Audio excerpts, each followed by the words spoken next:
คอย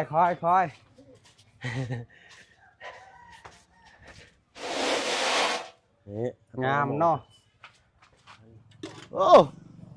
กูดเลิฟยูโอ้นักเดินทางพี่หน่อยเนาะต่างชาติได้พี่หน่อยเด้อเนาะโอ้เพิ่นเฮ็ดคักอะลีนี่เขามาท่องเที่ยวเด้ อ๋อ เนาะ พี่น้องเนาะตัดภาพตัดซองมาบ้านนี้ก็อยู่บ้านซองของน้องสอนเด้อพี่น้องเด้อเนาะมาพร้อมลมพร้อมแรงเนาะคือว่าแหละเดือน11หัวลมตองเดือน12หัวลมตาวว่าซั่นซะใส่ทางน้องชายอ้าวแม่น้องน้ำสบายดีเจ้ามาใช่ไหมมาที่สิปูนไปเห็นยังหันโอ้ได้ใบสมุนครัวเลยเนาะได้ยังมานี่หันบักทั่วเอาน้ำยังอันนี้น้ำข้างไม้บ่น้ำทางไม้ อ๋อข้างไม้ดีนิ่วดีมันล้างอ่ะเนาะโอ้อยู่ดีมีแห้งเนาะเดี๋ยวนี้เนาะเอาสั่นเนาะจันว่าทั้งแม่คนพาโดยสบายดีจ้ะเดี๋ยวว่างๆเดี๋ยวทั้งลูกจีเวะขับไปเล่นน้ำเด้อเนาะโดยนี่ทางนี้ก็ได้บาดโตโอ้ยติดต่อบาดตอนนี้โดยสบายดีเจ้า สบายดีน้องชายเฮ็ดยังอันนี้ มันงาม เฮ็ดให้มันงามบาดโตเนาะ เมียนพื้นอยู่บน เอาเมียนพื้นอยู่พุ่นอีกใช้ติดมันระเบิดก่อนโอ้ยสั่นอยู่เลยเนาะยังบ่ทันได้กินข้าวกินกาแฟแล้วเมื่อกี้นี่ก็ได้รถเข็นมีบ่มีรถคานี่ คอยก็ยังไม่ได้กินข้าวคือกัน แล้วกันยังได้กินยังได้บัดนี้มื้อนี้เฮา พองามเนาะ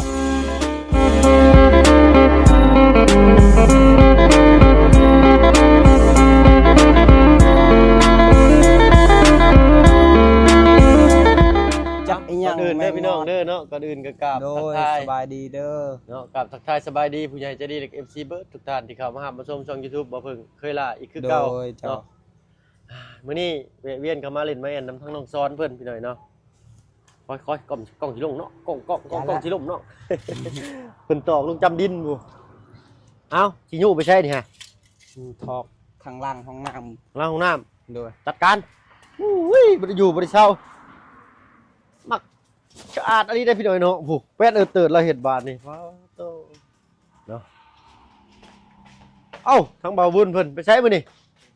ไปขึ้นกล้วยอีกแล้วโอ้เนาะอันนี้เป็นอันที่หาเงินหาคำอีกช่องทางหนึงพี่หน่อยเนาะบ่ได้ขึ้นกล้วยแบบนั้นพี่หน่อยเนาะเอารถก็หลายซับบัดนี้เนาะ โดยบ่ให้มันเต็มแบบบ่ให้มันเห็นทอนี่เด้ อ๋อมันต้องเอาดินตักดินในห้องมาใส่บ่ได้บ่เนาะ ห้องนี้ แม่น บ่ได้แล้วสินะทางนี้ นั่นจะเจ้าว่าบ่ ทางง่ายแล้วไปสิกา ไป เดี๋ยวตักดินทรายเฮานี่อีก เป็นมันบ่แม่นดินเฮาก็บ่เอาบ่เป็นหยังอยู่มื้อนี้ทางว่าบุญบ้านป่าพี่น้อยเนาะโอ้ยมื้อนี้มีอันทางว่าบุญบ้านป่าเพิ่นรอท่าหยังอันนี้คือว่ามีแนววัดแท้ๆแท้ๆนี่คือว่ามีแนววัดแท้ๆแท้ๆนี่ใช่โอ้ยมาวัดดินท้องน้องอาเจียงบ่นี่ฮะโดยบ่ต้องพี่น้อยเนาะชื่อมาเองเลยบ่นี่อ๋อโดยผู้ใหญ่ทางบ่อเสียงชื่อแนววัดดินโดยเฉพาะเลยพี่น้อยเนาะบาดนี้เตรียมการคักอีหลีพี่น้อยเนาะเอาให้ทางกันบ่าวบุญบรรปาเพิ่นโอลมเรื่องเวียกงานทางบ้านสองเงินชาติก่อนจักหน่อยสิพาปะลุง FC ย่างไปวัดแทกดินเบิ่งทางบ่าวบุญบรรปากับทางบ่าวเสียงเพิ่นได้รอท่านายบ้านอยู่พี่น้อยเนาะ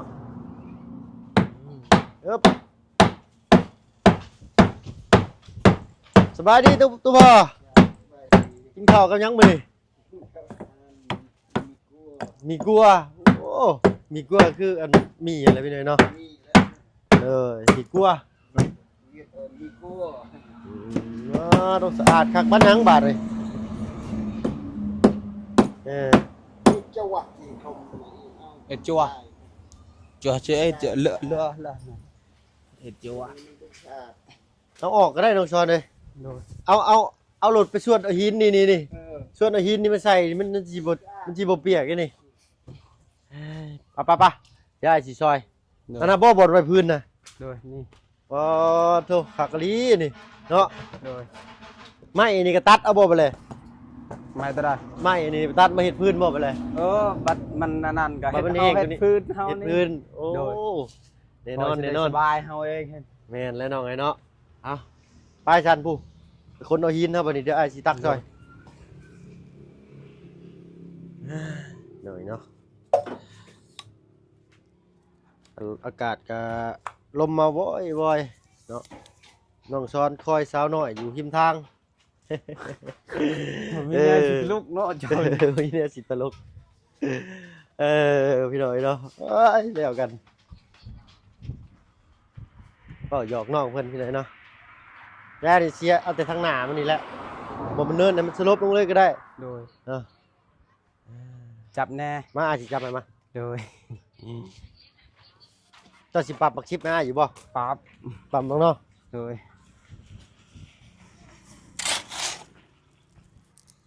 รอบ่มีตีนมีขา โลบ่มีขาตั้งเฉยเนาะต้องหาเหล็กเชื่อมไว้บัดนี้ ในตุ้มยักษ์เลยดอก ปึ๊บอันว่ามินี่เพิ่นสิไปเบิ่งนายบ้านสิมาแทกดินในท้องง้อเชื่องบ่มื้อนี้ โดย เป็นได้มื้อเช้าไปย่างเบิ่งน้องซ้อนว่าคักบ่ดินอยู่หั่น คักและเฮาแท็กนำกัน เจ้าแทกเองบ่ โดยค่อยเป็นผู้แท็กค่อย โอ้เดี๋ยวว่าอันตกเลขกูจักปะน่ะเนาะ จักและยันลงเลขนะ จะลงเลข จะตกเลขพี่น้อยนะเพิ่นว่าจะลงเลขว่าซั่นซะอืมเอ้า ไปก่อนเนาะหนัก ยู่ให้ก็ได้อึ๊บอึ๊บ โบคักแล้วเห็น ฮะ พอกเทื่อละน้อยเนาะ แมน เดี๋ยวมันก็เต็ม ไปสัตว์โอ้มีตากล้องอยู่พี่หน่อยเนาะโอ้บ่ธรรมดาเด้พัฒนาเองดีเนาะขอสิปั๊มบักชิปไปเจ้าเลยมื้อนี้ฮะฮะอันนี้เนาะ บ่เมื่อยบ่จับตลอด จับยังจับกล้องอยู่บ่ จับนั่นจับรอด รอบ่เป็นหยังเนาะมันบ่ได้นักต้องเบาๆหน่อยเมื่อยกว่านี้ก็ยังมีเลยน้องเอ้ย โดย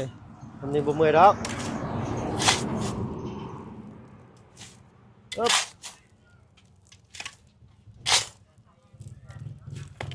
อีกใส่อีกเฮ้ยเยี่ยมอึ๊บกินข้าวเช้าหรือบ่มื้อนี้ ยัง ยังบ่ได้กินข้าวเช้าซ้ำแล้วกันบัดนี้ จะสกินอาหาร กินเองดิบัดนี้เนาะเบิ่งกันเนาะ ไปก่อน เดี๋ยวนักได้ปึ๊บคักเนาะ คัก คอย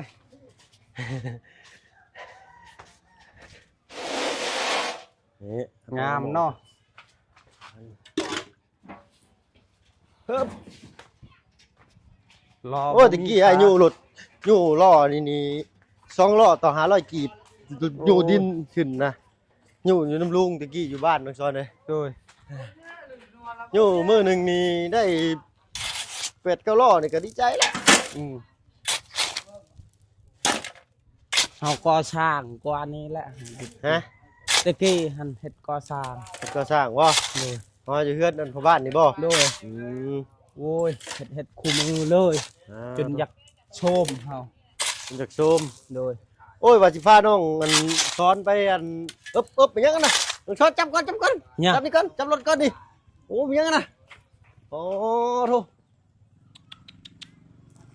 มาได้ใช้น่ะ โอ้ โอ้กูด เลิฟยู เลิฟอยู่ โอ้ Good นัก night เดินทางพี่หน่อยเนาะต่างชาติได้อพี่หน่อยเด้อเนาะโอ้เพิ่นเฮ็ดคักอะลีนี่ เขามาท่องเที่ยวเด้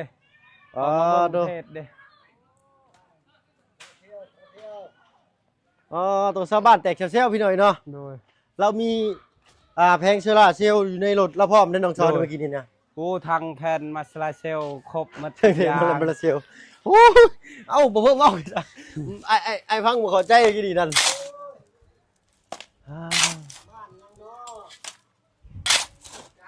เนาะพี่น้อยเนาะก็เพิ่นก็มาท่องเที่ยวแหละเนาะเป็นต่างชาติเมื่อกี้นี่เป็นแบบไอ้รถ รถจักรยานหรือว่ารถถีบพี่น้อยเนาะเพิ่นเฮ็ดเป็น3ล้อแล้วก็ใส่อีก2ล้อผู้ที่เป็น5ล้อรถลาวคักอยู่ได้กินอยู่เนาะน้องซอนเนาะ โดย นอนปั่นไปเลยเราเฮ็ด คักและ เฮ้บ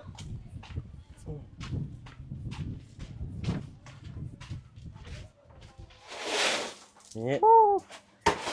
อีกจัก5ล้อ เดี๋ยวเลียนไปนี่ก็เกียร์ตัวนั้นลงมา โดยพอดีงาม โอ้ เล ดู ย ปั๊มปักชิปเลยปั๊มปักชิปเลยบัดนี้ โดย ค่อยว่าหน้าค่อยบวมมือหนึ่งสอนเจ้าหน้าไอ้ายบวมขึ้นบ่ ขึ้นและรอขึ้นและ รอขึ้นอีก โดย อุ้หาเงินใช้ดีมาให้ขายย่องบัดนี้พี่น้องเอ้ยเนาะหน้าไอ้ายบวมแบบว่าเมื่อคืนนี้กินมาม่าได้ โดย กินหมี่ กิน ก่อน หมี่ นอน บ่ หิวข้าวเมื่อคืนนี่ บริตินั้นมันขึ้นเลยมันเฮ็ดวิกดึกแล้วมันขึ้น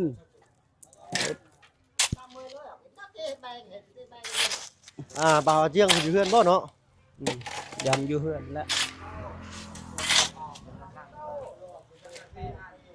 อะไรก็ตู้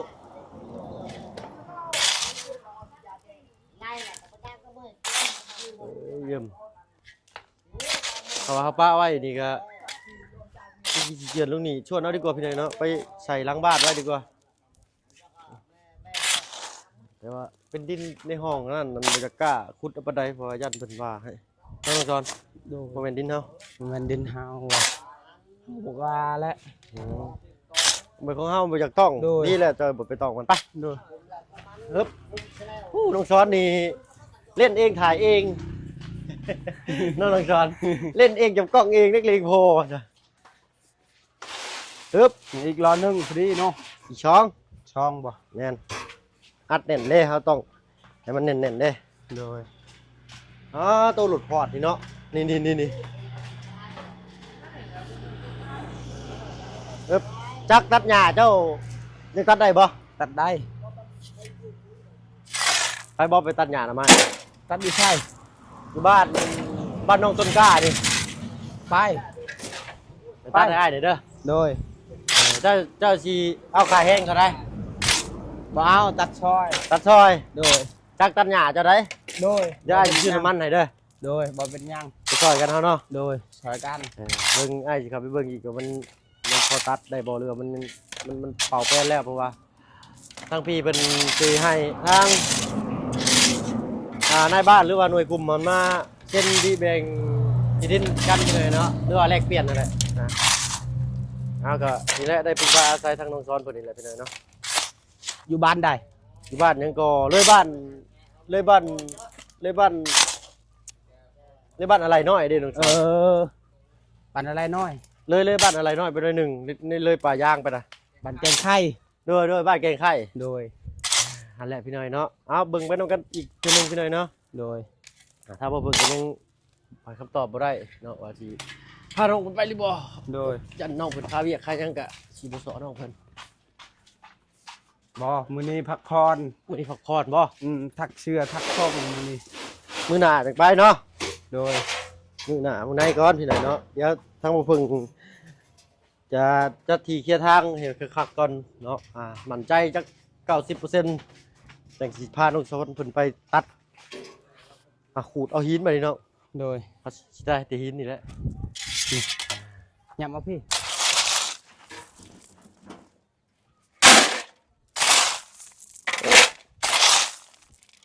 ใครเนี่ยมันบกควันไปเลยนะเพราะว่าดินมันอันจากแห้งแล้วล่ะเยิ่ม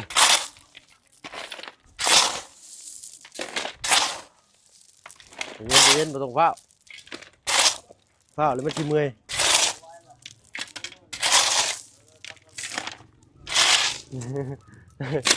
ยังเพิ่นพักก่อนบ่เดี๋ยวจะไปยังใจรบการไฟฟ้าบ่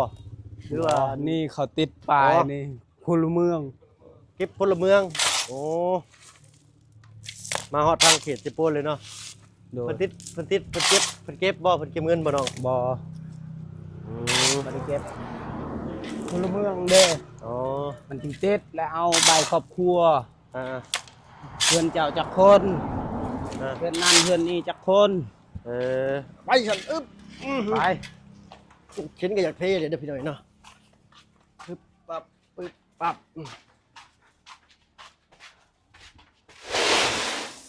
พอ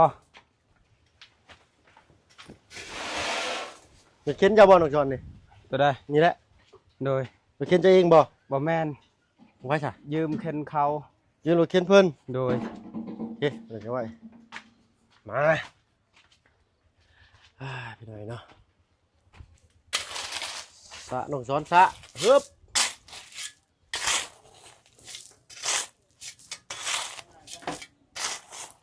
เอาพี่หน่อยเนาะอะไรโต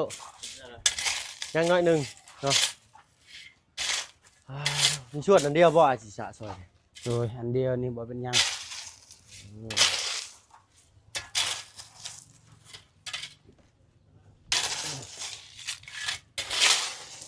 ก็หมักเห็ดทำความสะอาดบ้านช่องเราไปเลยเนาะแล้วตัวนี้มานี่ก็ที่เป็ดเอาตัวดีอีกบาทเลยคือว่าสุดยอดเนาะตั้งแต่บ่เพึ่งเข้ามาเนาะในทีมงานเฮานี่ทางบ่เพึ่งไปก็หลายบ้านเติบไปเลยเนาะบางบ้านก็ไปเจริญเป็นทางที่แบบว่าดีบางครอบครัวก็ยังอยู่ของเก่าเนาะก็มีไปเลยเนาะแต่ก็ก้าวหน้าขึ้นมาอีกหน่อยหนึงก็มีเนาะแต่สุดๆเลยคือบ้านน้องจอนไปเลยเนาะสะอาดสะอ้างเป่าแป้นดีขนาดเลย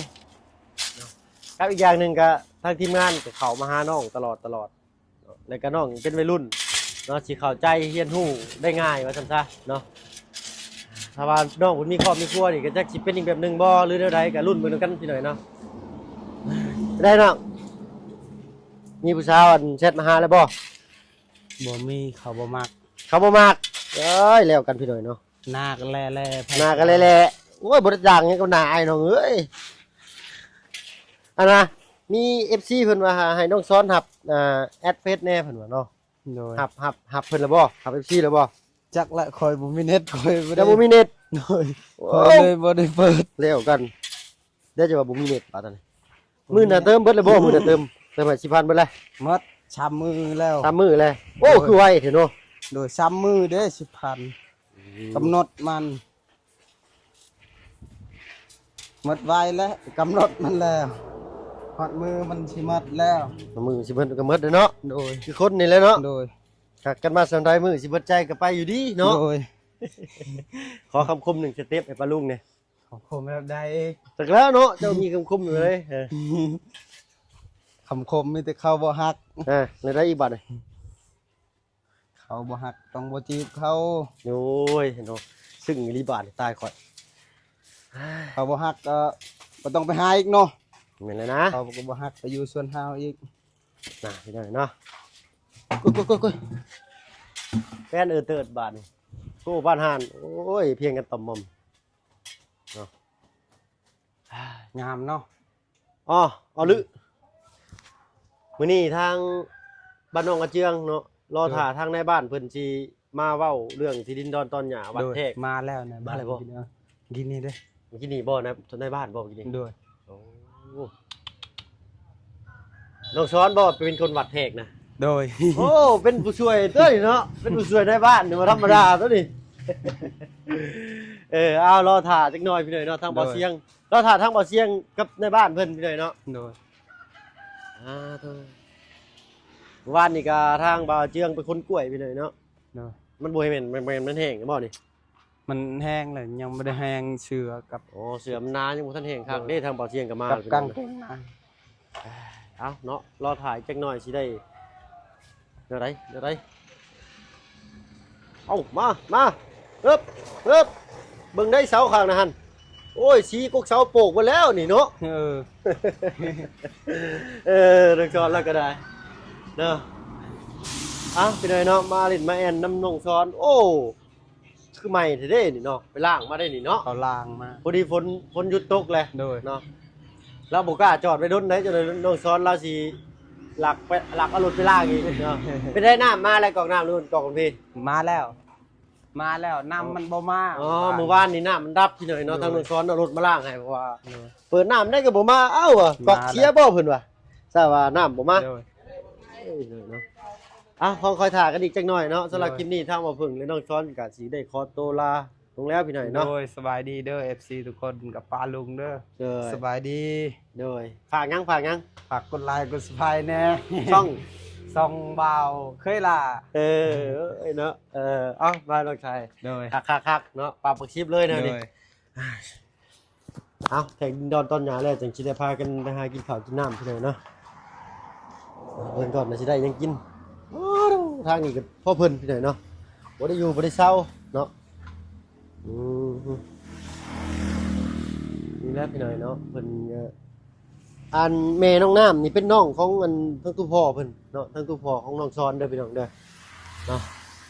สำหรับคลิปนี้พี่น้อยเนาะทางบ่เพิ่งและน้องซ้อนเดี๋ยวก็สิพากันขอตัวลำลาแล้วพี่น้อยเนาะพบพรคลิปหน้าคลิปนี้ลาแล้วพี่น้อยเนาะสบายดีจ้ะไปได้ตู้